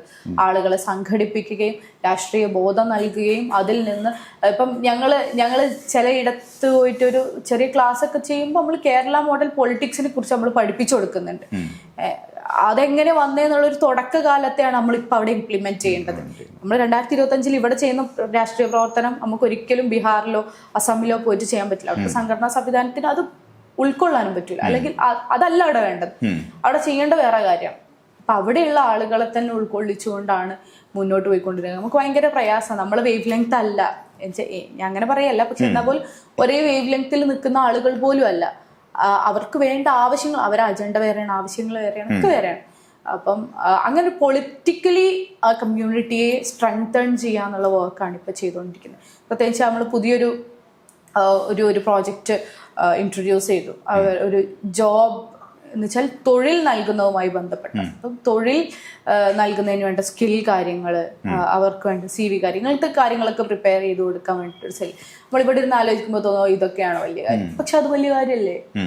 അവർക്ക് സ്കില്ലുണ്ടാക്കി കൊടുക്കുക, അവരുടെ തൊഴിലുണ്ടാക്കി കൊടുക്കുക, അതിലൂടെ ആ സാധനം വളർന്നു വരിക എന്നൊക്കെ പറയുന്നതൊക്കെയാണ് അവിടെ നമ്മൾ ചെയ്യേണ്ട ഒരു സാധനം. ഇപ്പൊ ദേശീയ നേതൃത്വത്തിലേക്ക് പോവാന്ന് പറഞ്ഞാൽ ഇവിടെ പലപ്പോഴും നമ്മളതിനെ തരംതാഴ്ത്തലായിട്ടാണ് കണക്കാക്കുന്നത്. ഇപ്പൊ ദേശീയ നേതൃത്വത്തിൽ അങ്ങനെ സജീവമായി പ്രവർത്തിക്കാനുള്ള ഒരു സാഹചര്യം കിട്ടുന്നുണ്ട് എന്നുള്ളതാണ് ഇപ്പോഴത്തെ ഒബ്സർവേഷൻ. തീർച്ചയായിട്ടും ഉണ്ട്. ഇത് എനിക്ക് ഭയങ്കര ഇഷ്ടപ്പെട്ട് ഞാൻ പോയൊരു സാധനമായിരുന്നു. പക്ഷെ നമ്മൾ വിചാരിച്ച അത്ര പെർഫോം ചെയ്യാൻ പറ്റിയില്ല എന്നുള്ളൊരു പ്രയാസമുണ്ട്. കാരണം നമുക്ക് വ്യക്തിപരമായും മറ്റുമൊക്കെ ഉണ്ടായിരുന്ന പിന്നെ പ്രയാസങ്ങളുകൊണ്ട് നമ്മൾ അത്ര ഇടപെട്ടില്ല എന്നുള്ളൊരു പ്രശ്നമുണ്ട്. പക്ഷെ എന്നാൽ പോലും അത് ഭയങ്കര സാധ്യതയാണ്. സാധ്യത എന്ന് പറയുന്നത് നമ്മളെ പൊളിറ്റിക്സിന് അത്രയും സാധ്യത ഉണ്ട്. അത് കൺസീവ് ചെയ്യാൻ അവിടുത്തെ ജനങ്ങളും തയ്യാറാണ്. പെണ്ണുങ്ങളൊക്കെ ഭയങ്കര പവറാണ്. നമ്മളിവിടുത്തെ പെണ്ണുങ്ങളെ പോലെ ഒന്നുമല്ല. നമ്മൾ കുറച്ചും കൂടി എന്താണ് സോഫ്റ്റ് ആവുക എന്ന് പറയുന്നതാണ് നമ്മളൊരു സാധനം. പക്ഷെ അവരെ ജീവിതാനുഭവങ്ങളുടെ തീക്ഷ്ണത ഉള്ള ആൾക്കാരാണ്. ഓരെന്തും പറയും. ഇപ്പൊ നമ്മൾ അതിന്റെ മുന്നിൽ ഒരു രണ്ടാൾ നിന്നോടുത്തല്ല നമ്മൾ ഉദ്ദേശിക്കുന്ന ഇമ്പാക്റ്റ് ഇവിടെ വരും. ആ വൈബ് നമ്മൾ മനസ്സിലാക്കണം. നമ്മളെ വൈബിലേക്ക് നമ്മളത് വിചാരിക്കരുത്. പക്ഷെ അങ്ങനെ സ്ത്രീകൾക്ക് ഭയങ്കര റെഡിയാണ്. അപ്പം അതിനുള്ളൊരു കാര്യം നമ്മൾ ചെയ്തു കൊടുക്കാൻ തയ്യാറായി കഴിഞ്ഞു നമുക്ക് സാധ്യതകൾ ഒരുപാടുണ്ട് എന്നാണ് മനസ്സിലാക്കുന്നത്. ഇപ്പം ഇവിടെ നജ്മ, ഇവിടെ നമ്മുടെ തദ്ദേശ സ്ഥാപനങ്ങളിൽ ചെയ്യാൻ ഭയങ്കര സോളിഡ് ആയിട്ടുള്ള ഒരു എക്സ്പീരിയൻസ് ആണ്. മാത്രമല്ല നമ്മളുടെ ഒരു വിമൻ റെപ്രസെൻറ്റേഷൻ ഒരു നിയമപരമായ ഒരു സ്വഭാവമുള്ളതുകൊണ്ട്, റിസർവേഷൻ്റെ ഒരു ആനുകൂല്യം കൂടെ ഉള്ളതുകൊണ്ട് തന്നെ കൃത്യമായ പ്രാതിനിധ്യം നമുക്ക് ഉറപ്പുവരുത്തി പോകേണ്ട ഒരു സ്ഥലമാണത്. അപ്പൊ അവിടേക്ക് വരുന്ന സ്ത്രീകൾ, അപ്പൊ അവര് വരുമ്പോൾ എങ്ങനെയാണ്, അതിനുശേഷം അവർക്കുണ്ടാവുന്ന മാറ്റം എങ്ങനെയാണ് എന്നുള്ളത് ഒബ്സർവ് ചെയ്തിട്ടുണ്ടോ? അത് എത്രമാത്രം ആശാവഹമാണത്? ഭയങ്കര ഇമ്പാക്റ്റ് ഉള്ള സാധനമാണ് അത്. ശരിയാ. ഇപ്പം ഈ അടുത്ത് ഞങ്ങളുടെ തന്നെ ഒരു സുഹൃത്ത് അതിലൊരു റിസർച്ച് ഒക്കെ ചെയ്ത് PhD ഒക്കെ വാങ്ങിയിട്ടുണ്ടായിരുന്നു. ഇവിടെ ജനപ്രതിനിധി തന്നെ ആയിട്ടുള്ള ഒരാൾ. അപ്പം അത് ഭയങ്കര ഇമ്പാക്റ്റ് ഉണ്ടാക്കുന്നുണ്ട്. കാരണം പ്രത്യേകിച്ച് നമ്മുടെ നാട്ടിൽ ഭയങ്കര രാഷ്ട്രീയ പരിചയമുള്ള ആളുകൾ മാത്രമൊന്നുമല്ല വന്നുകൊണ്ടിരിക്കുന്നത്. തെരഞ്ഞെടുപ്പാവുന്നു, ചിലപ്പം കുടുംബശ്രീയിലോ മറ്റോ പ്രവർത്തിച്ചൊരു പരിചയമുള്ള ഒരാളെ പിടിച്ചങ്ങ് സ്ഥാനാർത്ഥിയാക്കുന്നു. പക്ഷെ ആ സ്ഥാനാർത്ഥിയായി 5 വർഷം ജയിച്ച് മെമ്പറായി 5 വർഷം കഴിയുമ്പോഴേക്ക് ആള് കംപ്ലീറ്റ്ലി മാറുകയാണ്. ഭയങ്കര ലിങ്കുകൾ, ഭയങ്കര എക്സ്പോഷറുകൾ. ആ ഒരു വീട്ടമ്മക്ക് ഉണ്ടാവുന്ന അവർ പ്രതീക്ഷിക്കുന്നതിനേക്കാൾ വലിയൊരു എക്സ്പോഷർ അവരുടെ ജീവിതത്തിൽ ഉണ്ടാവുകയാണ്. അതുകൊണ്ട് തന്നെ അത് പിന്നെ ലൈഫ് ലോങ് അവരെ വ്യക്തി എന്നുള്ള രൂപത്തിൽ അവരുടെ ജീവിതം മാറ്റുന്നുണ്ട്. പിന്നെ അവർ മെമ്പർ ആയാലും ശരി, ഇല്ലെങ്കിലും ശരി, പക്ഷെ അവരുടെ ലെവല് മാറിയിട്ടുണ്ടാവും, അവരുടെ കാഴ്ചപ്പാട് മാറിയിട്ടുണ്ടാവും. കാരണം പ്രത്യേകിച്ച് നമ്മളെ നാട്ടിലെ ഒരു സ്ത്രീകളെ സംബന്ധിച്ചിടത്തോളം ബന്ധുരകാഞ്ചന കൂട്ടിലാണെങ്കിലും എന്നൊക്കെ പറഞ്ഞിട്ട് ഭയങ്കര മനോഹരമായ സാഹചര്യങ്ങൾ ഒരുക്കിയെടുത്ത് അതിൻ്റെ ഉള്ളിൽ അങ്ങ് ഇടുക എന്നുള്ളതാണല്ലോ. അപ്പം അതാണ് ഏറ്റവും നല്ലത്, അതാണ് ജീവിതം, അതാണ് സേഫ്. രാവിലെ എണീക്കുന്നു, ഭക്ഷണം ഉണ്ടാക്കുന്നു, വീട് നന്നാക്കുന്നു. സാധാരണക്കാരെ ഒരു സ്ത്രീയെ കുറിച്ച് പറയാം. രാവിലെ എണീക്കുന്നു, ഭക്ഷണം ഉണ്ടാക്കുന്നു, വീട് നന്നാക്കുന്നു, വൈകുന്നേരം ആവുന്നു, വീണ്ടും ഭക്ഷണം കഴിക്കുന്നു, കിടന്നുറങ്ങുന്നു. ഒരു മിനിറ്റ് ഒഴിവില്ലാതെ, അല്ലെങ്കിൽ അതിൻ്റെ അടുക്ക് ഒരു ചെറിയ ഒരു മണിക്കൂർ റെസ്റ്റ് എടുക്കുന്നു. ഭയങ്കര പാക്ഡ് ആയിട്ടുള്ള ഷെഡ്യൂളിൽ പോകുന്ന ഒരാളാണല്ലോ. അയാൾക്ക് വേറെ അതിനെ കുറിച്ച് ചിന്തിക്കാൻ പോലും സമയവുമില്ല. നമ്മൾ തെറ്റു പറഞ്ഞിട്ട് കാര്യമില്ല. പക്ഷെ അതല്ല സേഫ് ആയിട്ടുള്ള ഒരു സാധനം, അതല്ല നമ്മൾ ജീവിക്കേണ്ട ഒരു സാധനം. അതിന്റെ അപ്പുറത്ത് കുറെ സാധനം ഉണ്ട് എന്ന് അവരറിയുന്നതിന്റെ ശേഷമാണ്. ഈ കുടുംബശ്രീ കലോത്സവങ്ങളൊക്കെ ഭയങ്കര രസല്ലേ. ഇത്രയും പ്രായമുള്ള സ്ത്രീകളാണ് പിന്നെ വന്ന് പാട്ട് പാടുന്നത്, ഒപ്പന കളിക്കുന്നത്, ഡാൻസ്, ഈ സാധനമൊക്കെ എന്നുവെച്ചാൽ അവരുടെ ജീവിതത്തിൽ ആഗ്രഹിച്ചതൊക്കെ സാധ്യമാണ്. ഇപ്പൊ ഞങ്ങൾ തമാശ പറയും, പക്ഷെ എന്നാലും ഞങ്ങൾ കഴിഞ്ഞ ആഴ്ച നമ്മൾ ഇത് തീരുന്നതിന് മുമ്പ് ഞങ്ങളൊരു ടൂർ പോകണം ഞങ്ങൾ കുറെ കാലമായി ആഗ്രഹിക്കുന്നു. നമ്മൾ വ്യക്തിപരമായി നമ്മളെ എല്ലാ ആളുകളും, ഞങ്ങളെ ഭരണസമിതി എന്ന് പറയുന്നത് ഞങ്ങൾക്ക് ഭയങ്കര സന്തോഷമുള്ള ഒരു കാര്യം. ഞങ്ങളുടെ പ്രസിഡന്റ് ഉണ്ട് AK മുസ്തഫ, വനജേച്ചി വൈസ് പ്രസിഡന്റ്. ഇവരുടെ നേതൃത്വത്തിൽ പ്രതിപക്ഷ ഭരണപക്ഷമൊന്നും ഇല്ലാതെ എല്ലാവരും ഒരുമിച്ച് പോയൊരു സാധനം. നമ്മൾ ടൂർ പോകണമെന്ന് ആലോചിക്കാം. അപ്പം പക്ഷെ നമുക്ക് ആർക്കും ടൂർ പോകണല്ലോ വീട്ടിൽ. അവസാനം നമ്മൾ ടൂർ പോയി, കോഴിക്കോടേക്ക് ടൂർ പോയി. ഇവിടുന്ന് തമാശ, അയ്യോ കോഴിക്കോടേക്കൊക്കെ ടൂർ. പക്ഷെ അത് തന്നെ ഭയങ്കര ഹരായിട്ട് ആഗ്രഹിക്കുന്ന ആൾക്കാരുണ്ടെന്നേ. അവിടെ വരെ യാത്ര ചെയ്യുക, ഒരു നല്ല ഹോട്ടലിൽ കയറി ഭക്ഷണം കഴിക്കുക, ഇതൊക്കെ ഒരു ഹരമായിട്ട് എടുക്കുന്ന ആൾക്കാരുണ്ട്. അപ്പൊ അവരെ ജീവിത ആഗ്രഹങ്ങളൊക്കെ പൂർത്തീകരണമാണ്.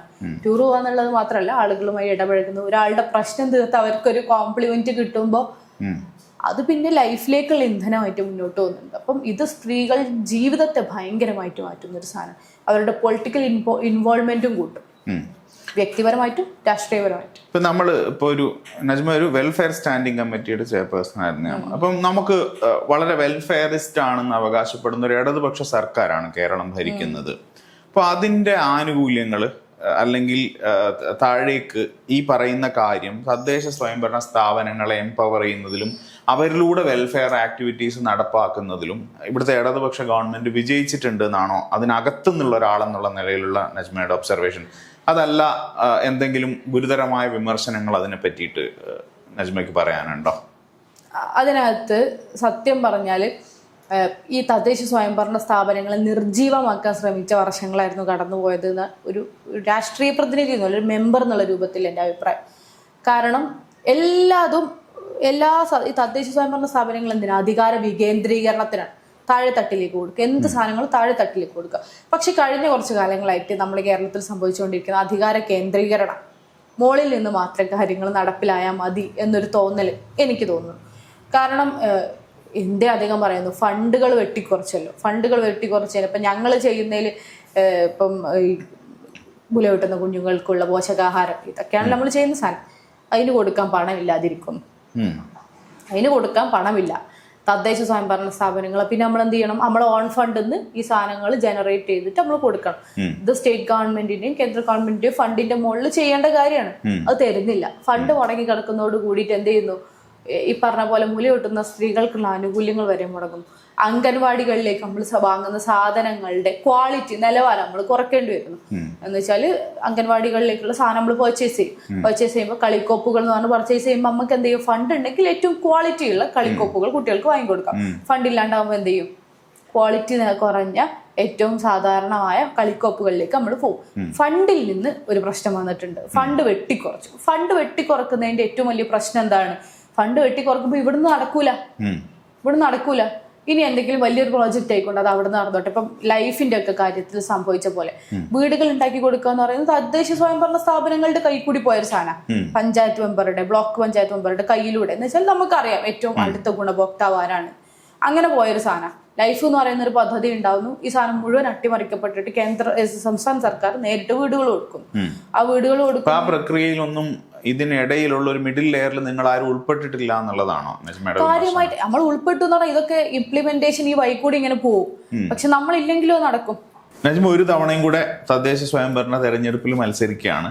അപ്പോ ഈ പറയുന്ന പ്രശ്നങ്ങൾക്കിടയിലും എന്തെങ്കിലുമൊക്കെ ഒരു പ്രതീക്ഷ ഉണ്ടാവുമല്ലോ, നമുക്ക് ആളുകൾക്ക് വേണ്ടി ചെയ്യാൻ കഴിയുന്ന കാര്യങ്ങളാണ്. പ്രത്യേകിച്ചും പ്രസിഡന്റ് ആവുകയാണെങ്കിൽ നമുക്ക് ചെയ്യാൻ കുറച്ചുകൂടെ കൂടുതലായിട്ട് എന്തെങ്കിലുമൊക്കെ ചെയ്യാൻ പറ്റും എന്ന് കരുതുന്നുണ്ടല്ലോ. അപ്പൊ അത്തരത്തിൽ എന്ത് പ്രതീക്ഷകളാണ് ഉള്ളത് ആളുകൾക്ക് വേണ്ടി? എന്ത് പ്രതീക്ഷ എന്ന് ചോദിച്ചാൽ, ഒന്നാമത് എന്താണെന്ന് അറിയോ, ഇതിന്റെ ഒരു അസറ്റ് ആളുകളുമായുള്ള ഒരു ബന്ധം എന്ന് പറയുന്നത് അത് ഭയങ്കര പ്രധാനപ്പെട്ടതാണ്. അതിനപ്പുറത്തേക്ക് ഈ കണ്ട എല്ലാ പ്രയാസത്തിനിടയിലും നമുക്ക് പ്രോജക്റ്റുകൾ ആകർഷിക്കാൻ പറ്റും. ഇപ്പോൾ കഴിഞ്ഞ പ്രാവശ്യം ഞങ്ങൾ PMKSY എന്ന് പറയുന്ന ഒരു കേന്ദ്ര പദ്ധതി കൊണ്ടുവന്നു. ആ കേന്ദ്ര പദ്ധതി കൊണ്ടുവന്നതിന് ശേഷം നമുക്ക് ഏകദേശം 10 കോടിയോളം രൂപ ആ ഒരു പദ്ധതിയിൽ നിന്ന് മാത്രം കിട്ടി. അതിൽ ബ്ലോക്ക് പഞ്ചായത്തിൽ നമുക്ക് ചെയ്യാൻ പറ്റാത്ത എല്ലാ സാധനം ചെയ്തു. ഞങ്ങൾ ചെടി വിതരണം ചെയ്തു, ആട് വിതരണം ചെയ്തു, അങ്ങനെ കമ്പോസ്റ്റ് കുഴികൾ, ഇങ്ങനത്തെ എല്ലാ സാധനം മുതൽക്ക് അങ്ങോട്ട് ധനസഹായം വരെ, ബിസിനസ് തുടങ്ങാനുള്ള ധനസഹായം വരെ, സ്ത്രീകൾക്കൊക്കെ സ്വയം തൊഴിൽ യൂണിറ്റ് ചെയ്തിട്ട് ലോണുകൾ, അങ്ങനത്തെ സാധനങ്ങൾ കംപ്ലീറ്റ് ചെയ്ത സാധനം ഒരു ഭാഗത്ത് വേണ്ട എല്ലാ വികസനവും നമുക്ക് ഏറ്റെടുക്കാൻ പറ്റും. അതൊരു പ്രോജക്റ്റ് നമ്മൾ കൊണ്ടുവന്നുകൊണ്ടാണ്.